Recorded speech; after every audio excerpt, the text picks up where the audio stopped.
Assalamu alaikum, dear student. Today our lecture is about ninth class का first chapter हम start करेंगे biology का। तो उसमें हम सबसे पहले चैप्टर नंबर 1 है, उसमें जो सी चीज़ें हम डिस्कस करेंगे वो है चैप्टर नंबर 1 जो कि आपका है इंट्रोडक्शन ऑफ बायोलॉजी। इसके अंदर हम डिस्कस करेंगे इंट्रोडक्शन के साथ हम उसका डिस्कस करेंगे डिविजन्स एंड ब्रांचेस। तो first of all you have to understand the concept of science. You have to know about that. What is science? We can define science as to understand principles of nature, made observation and do experiments. यानी कि हम जो फितरत के असूल हैं उन्हें समझने के लिए हम क्या करते हैं, ऑब्जर्वेशन यानी कि मुशाहदात करते हैं, और दूसरा उनके साथ हम तजर्बात करते हैं। देन वी ड्राई कंक्लूजन, फिर हम उनसे एक नतीजा अखज़ करते हैं। तो साइंस को हम डिफ़ाइन कर सकते हैं to understand the nature, we made observation and do experiments and dry conclusion. Now scientist have divide the science into 4 main branches: physics, chemistry, biology and mathematics. पहले ज़माने में ये होता था कि साइंस के अंदर ही सारी चीज़ें आ जाती थी, सिर्फ एक ही वर्ड इस्तेमाल करते थे। लेकिन जैसे जैसे कह लें कि मॉडर्न चीज़ें होती गई तो उन्होंने क्या किया कि साइंस को 4 मेन डिवीजन्स के अंदर तकसीम कर दिया: फिज़िक्स, केमिस्ट्री, बायोलॉजी और मैथमेटिक्स। तो हम अपना जो डेफिनेशन है उससे स्टार्ट करते हैं। सबसे पहले बायोलॉजी को हम डिफ़ाइन कैसे कर सकते हैं। बायोलॉजी की डेफिनेशन है साइंटिफिक स्टडी ऑफ लाइफ, मतलब ज़िंदगी का साइंसी मुताला बायोलॉजी कहलाता है। अब the word biology has been derived from 2 Greek words हैं दो, वो कौन से हैं? Bios and logos. The word bios means life and logos means thought और रीजनिंग, यानी कि हम लाइफ के मुतालिक थॉट सोचेंगे और रीजनिंग या वजह तलाश करेंगे। अब biology has been divided into 3 main divisions. उसकी जो 3 मेन डिवीजन्स वो कौन सी हैं? फर्स्ट ऑफ ऑल पहली है ज़ूलॉजी, बॉटनी और माइक्रोबायोलॉजी। सबसे पहले हम डिफ़ाइन करते हैं ज़ूलॉजी या what is zoology. Zoology can be define as, अगर आप थोड़ा सा हिंट लें तो ज़ूलॉजी के ये जो पहले 3 वर्ड है ये बनते हैं ज़ू का मतलब क्या होता है? ज़ू को कहते हैं चिड़ियाघर को, और चिड़ियाघर के अंदर होते हैं एनिमल्स। तो आप इससे हिंट ले सकते हैं। ज़ूलॉजी का मतलब होता है सोचना और वजह तलाश करना, यानी ज़ूलॉजी के अंदर हम किसकी स्टडी करेंगे? Scientific study of animals. तो आप ज़ूलॉजी को डिफ़ाइन कर सकते हैं। Zoology the division of biology that deals with the study of animals is called as zoology. इसके बाद है बॉटनी का जो लफ्ज़ है वो एक इंग्लिश का वर्ड है बोटैनिक, उससे निकला है। बोटैनिक का लफ्ज़ हम इस्तेमाल करते हैं प्लांट्स के लिए, तो ये है the study of plant is called as botany. तो आप बॉटनी को डिफ़ाइन कर सकते हैं। The division of biology that deals with the study of plant is called as botany. इसके बाद हमारे पास आ जाती है माइक्रोबायोलॉजी। अब माइक्रोबायोलॉजी अगर आप थोड़ा सा गौर करें तो माइक्रो का वर्ड हम इस्तेमाल करते हैं स्मॉल के लिए, और बायो का वर्ड इस्तेमाल करते हैं ऑर्गेनिज्म के लिए। एंड लॉजी मीन्स रीजनिंग और थॉट वगैरह।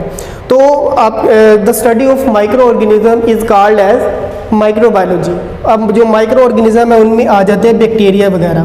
तो द स्टडी ऑफ, तो आप इसे की ऐसे डिफाइन कर सकते हैं, the division of biology that deals with the study of micro organism is called as microbiology. For example bacteria. अब ये जो मेन इसकी 3 डिवीजन्स हैं, इन्हें मज़ीद डिवाइड किया गया है ब्रांचेस में। जो 3 मेन डिवीजन हैं इन्हें फर्दर आगे ब्रांचेस के अंदर तकसीम किया गया है। तो हम स्टेप बाय स्टेप उन्हें डिस्कस करेंगे। सबसे पहले जो हमारी ब्रांच है वो है मॉर्फोलॉजी। अब मॉर्फो का मतलब होता है फॉर्म, और लॉजी मीन रीजनिंग और थॉट वगैरह। तो आप इसे डिफाइन कर सकते हैं morphology that deals with the study of form and structure of the living organism, यानी वो वाली ब्रांच जिसमें हम जो लिविंग ऑर्गेनिज्म है, जानदार हैं, उनकी बनावट और साख्त का मुताला करेंगे। That will be called as morphology. Second one हमारे पास है एनाटॉमी। एनाटॉमी को आप डिफाइन कर सकते हैं the study of internal structure is called as anatomy. कह लेंगे एक लिविंग ऑर्गेनिज्म है, उसके अंदर डिफरेंट ऑर्गन्स काम कर रहे हैं, स्टमक हो गया, स्मॉल इंटेस्टाइन, लीवर हो गया, हार्ट हो गया। तो जब हम उन ऑर्गन्स और ऑर्गेनेलिज के बारे में हम कह लें कि उनका मुताला करेंगे, that will be called as anatomy. इसके बाद है हमारे पास हिस्टोलॉजी। हिस्टोलॉजी है the microscopic study of tissues is called histology, यानी कि हम माइक्रोस्कोप की मदद से जो टिश्यूज़ हैं उनका मुताला करेंगे, तो वो वाली बायोलॉजी है, वो वाली जो ब्रांच होगी वो हमारी कहलाएगी हिस्टोलॉजी। तो आप हिस्टोलॉजी को डिफाइन कर सकते हैं the branch of biology that deals with the study of tissues is called as histology. अच्छा, फोर्थ वन हमारी जो ब्रांच है वो है सेल बायोलॉजी। अब you have to know about that cell is the functional unit of life. Cell हमारी ज़िंदगी का एक फंक्शनल यूनिट है। एंड बायो मीन और लिविंग ऑर्गेनिज्म या लाइफ, और लॉजी मीन थॉट और रीजनिंग। तो इसे हम डिफाइन कर सकते हैं cell biology that deals with the structure and function of the cell and cell organelles. अब जो एक सेल होता है उसके अंदर डिफरेंट ऑर्गेनेलिज काम कर रही होती हैं, तो जब हम उस सेल के बारे में, उसकी फॉर्म और उसके फंक्शन के बारे में पढ़ेंगे, उसके स्ट्रक्चर के बारे में पढ़ेंगे, और साथ में जो उसके अंदर ऑर्गेनेलिज पाई जा रही हैं, फॉर एग्जाम्पल माइटोकॉन्ड्रिया होगी, राइबोसोम वगैरह होंगे, तो वो वाली हमारी जो ब्रांच है वो कहलाएगी सेल बायोलॉजी। सेल बायोलॉजी इसके अलावा it also deals with the cell division. मतलब जो सेल बायोलॉजी है ये इस चीज़ से भी डील करती है कि एक सेल है वो डिवाइड कैसे हो रहा है, जिसमें सेल, एक जो सेल है वो एक सेल डिवाइड होके दो के अंदर तकसीम हो जाता है, तो इसे हम नाम देते हैं सेल डिवीजन का। तो cell biology also deal with the study of cell division. Next one हमारे पास है फिजियोलॉजी। फिजियोलॉजी को हम डिफाइन करेंगे study of function of the different parts of the body, जिसमें हम जो हमारी बॉडी है उसके जो डिफरेंट पार्ट्स हैं वो काम कैसे करते हैं, तो that branch will be called as physiology. तो हम फिजियोलॉजी को डिफाइन कर सकते हैं the branch of biology that deals with the study of function of the different parts of the body. For example कह लें कि हमारी डिफरेंट जो ऑर्गन्स है वो हमारे जिस्म के अंदर काम कर रहे हैं, तो वो ऑर्गन किस तरह से काम कर रहे हैं, उनके काम करने का मेथड क्या है। जब हम उनके काम करने के बारे में पढ़ेंगे, हमारे जो डिफरेंट बॉडी पार्ट्स हैं वो कैसे काम करते हैं, तो that branch will be called as physiology. Next one हमारे पास है जेनेटिक्स। अब जेनेटिक्स को हम डिफाइन कर सकते हैं that deals with the branch of biology that deals with the study of genes and their role in inheritance. अब जीन है क्या? Gene is the functional unit of DNA. ये डीएनए का फंक्शनल यूनिट है। अब डीएनए के अंदर हमारा सारे का सारा जितना भी जेनेटिक मटेरियल है वो हमारा डीएनए के अंदर स्टोर हो रहा है। तो जीन इसका फंक्शनल यूनिट है। जब हम जीन्स के मतलब पढ़ेंगे और इनका जो रोल है इनहेरिटेंस कहते हैं विरासत को, तो जीन्स का जो रोल है विरासत के अंदर जब हम उसके मतलब पढ़ेंगे तो that branch will be called as genetics. तो आप जेनेटिक को डिफाइन कर सकते हैं the branch of biology that deals with the study of gene and their role in inheritance. यहाँ पर अब एक वर्ड इनहेरिटेंस है, इसे अगर हम डिफाइन करेंगे तो इनहेरिटेंस बेसिकली है क्या?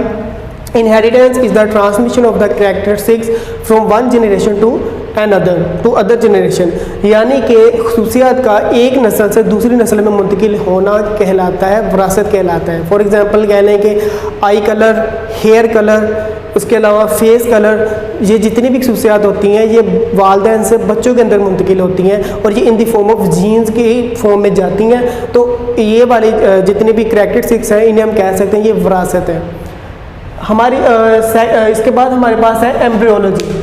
अब embryology the branch of biology that deals with the study of development of an embryo to a new individual, यानी कि वो वाली ब्रांच जिसमें एक एम्ब्रियो से नया जानदार बनने का जो सारे का सारा अमल है, जब हम उसके मुतालिक पढ़ेंगे तो वो हमारी कहलाएगी एम्ब्रियोलॉजी।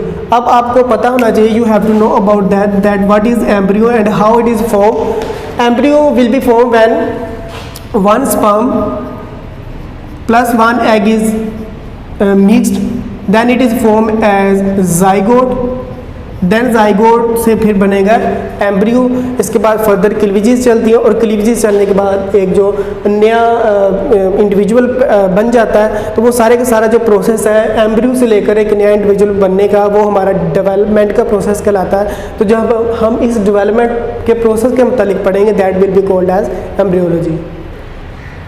अच्छा जी, नेक्स्ट वन जो हमारी ब्रांच है दैट इज़ टेक्सोनॉमी। अब टेक्सोनॉमी को हम डिफाइन कैसे कर सकते हैं? The study of naming and classification of the living animals या living organism into groups and सब groups is called as taxonomy. यानी कि टेक्सोनॉमी बायोलॉजी की वो ब्रांच है जिसके अंदर हम क्या करते हैं, जो लिविंग ऑर्गेनिज्म है उन्हें साइंटिफिक नेम देते हैं। इस साइंटिफिक नेम देने का बेसिकली मकसद ये है कि एक जगह पर एक जानदार का नाम कोई और होता है और दूसरी जगह पर कह लें कि उसी जानदार का नाम कोई और होगा। तो हर एक कोई भी लिविंग ऑर्गेनिज्म है जो एनिमल है उसको एक स्पेसिफिक नेम दिया जाए और इसी तरह जो प्लांट्स हैं उन्हें भी एक स्पेसिफिक नेम दिया जाए। नेम देने के बाद क्या करते हैं, उनकी क्लासिफिकेशन कर दी जाती है इनटू ग्रुप्स एंड सब ग्रुप्स। अब इसका हमें कह लें कि बेनिफिट क्या होगा? इसका बेनिफिट ये है, फॉर एग्जांपल कह रहे हैं आपने किसी भी स्पीशीज़ के मतलब आपको कोई जानवर का वो बता देते हैं कि पता करें, यानी कि हमने इसकी स्पीशीज़ मालूम करनी है, तो आपको ऑटोमेटिकली पता होगा कि क्लासिफिकेशन में किंगडम एनिमिलिया होगा। किंगडम एनिमिलिया के अंदर उसका फाइलम आप देखेंगे, क्लास देखेंगे, ऑर्डर देखेंगे, जीनस देखेंगे और स्पीशीज़ वगैरह देखेंगे। तो टेक्सोनॉमी के अंदर ये वाला काम होता है, एक तो साइंटिफिक नेम देना, सेकंड वन जो है उसकी क्लासिफिकेशन करना इनटू ग्रुप्स एंड सब ग्रुप्स। अगला जो हमारे पास है वो है palaeontology. Palaeontology is the study of fossils. Fossils की जो स्टडी है उसे हम पैलियोंटोलॉजी कहते हैं। अब यहाँ पर वर्ड आ जाता है fossils. How can we define fossils या व्हाट आर फोसल्स? तो you have to know about that fossils are the remains of the extinct organism. Extinct का मतलब है नपैद हो चुके जानदार। आज से कह लें कि 4000 या 5000 साल पहले जितने भी ऑर्गेनिज्म थे वो ख़त्म हो गए। ख़त्म होने के बाद वो ज़मीन के अंदर दफन हो गए। तो वो वाले जितने भी ऑर्गेनिज्म थे उनकी जो हड्डियाँ जो भी जितना भी लिविंग मैटर है वो सारे का सारा चेंज हो गया इनटू फॉसल फ्यूल्स में। वो वाले फॉसल फ्यूल्स हम हासिल करते हैं इन the form of gas, petrol and diesel etcetera. इसके बाद हमारे पास है इन्वायरमेंटल बायोलॉजी। इन्वायरमेंटल बायोलॉजी को हम डिफाइन कर सकते हैं the study of interaction between the living organism and their environment. यानी कि ऑर्गेनिज्म के अंदर इंटरेक्शन और उनके माहौल के अंदर जो इंटरेक्शन होगा, जब हम उसके मुतालिक पढ़ेंगे तो that branch will be called as environmental biology. यानी कि लिविंग ऑर्गेनिज्म एक माहौल में रह रहा है तो उसका अपने माहौल के साथ इंटरेक्शन क्या है, तो वो हमारी कहलाएगी इन्वायरमेंटल बायोलॉजी। जैसे कि माहौल में कोई भी तब्दीली रूनमा होती है तो हम क्या करते हैं कि फ़ौरन उसका जो एक एक्शन ज़ाहिर करते हैं। अगला हमारे पास है socio biology. Socio biology, the word socio means society. Society कहते हैं मुआशरे को।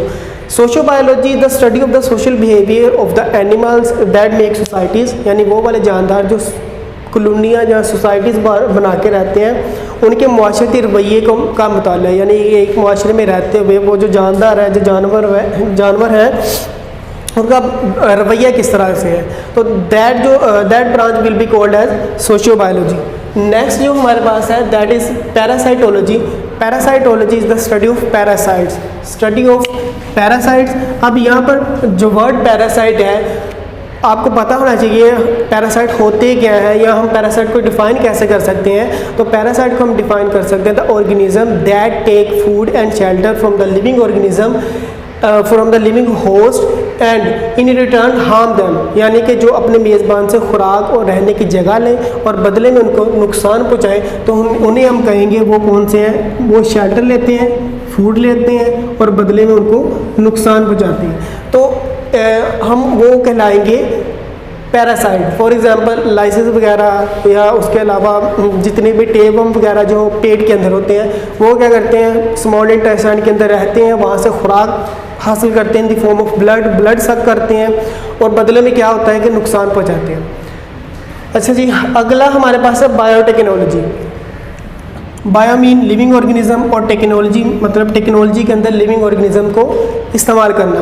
तो इसे हम डिफाइन कर सकते हैं the practical application of the living organism to make substance for the welfare of mankind, यानी कि इस तरह की सब्सटेंस चीज़ें बनाई जाएंगी जिससे इंसानियत को फ़ायदा हो। फॉर एग्जांपल कह लें कि इंसुलिन अब जितनी भी डायबिटीज़ को जो पेशेंट है उन्हें लगाई जाती है तो वो भी लिविंग ऑर्गेनिज्म से हासिल होती है। तो दैट जो ब्रांच होगी, that branch will be called as biotechnology. तो बायोटेक्नोलॉजी ये है क्या, बेसिकली प्रैक्टिकल एप्लीकेशन है of the living organism for to make substance for the welfare of mankind. Next one जो हमारे पास है दैट इज़ इम्यूनोलॉजी। अब इम्यून, ये लफ्ज़ निकला है इम्यून सिस्टम से। हमारा जो मदाफ़ती निज़ाम है वो वाला निज़ाम जो हमें जितने भी नुकसानदा माइक्रो ऑर्गेनिज़म्स हैं उनसे बचाता है।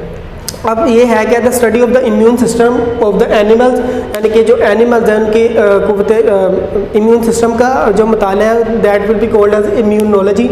अब वो वाला जो इम्यून सिस्टम है which defend our body against the invading microbes. अब इन्वेडिंग माइक्रोब्स वो वाले हैं जो नुकसानदा माइक्रो ऑर्गेनिज्म होते हैं। फॉर एग्जांपल कह लेंगे बैक्टीरिया, वायरसेस वगैरह एल्सेट्रा, वो जितने भी है जब हमारे जिस्म के ऊपर अटैक करते हैं तो हमारे जिस्म के अंदर जो एक इम्यून सिस्टम है जिसके अंदर वाइट ब्लड सेल्स होते हैं वो क्या करते हैं कि इसके खिलाफ लड़ते हैं और डिफेंड करते हैं।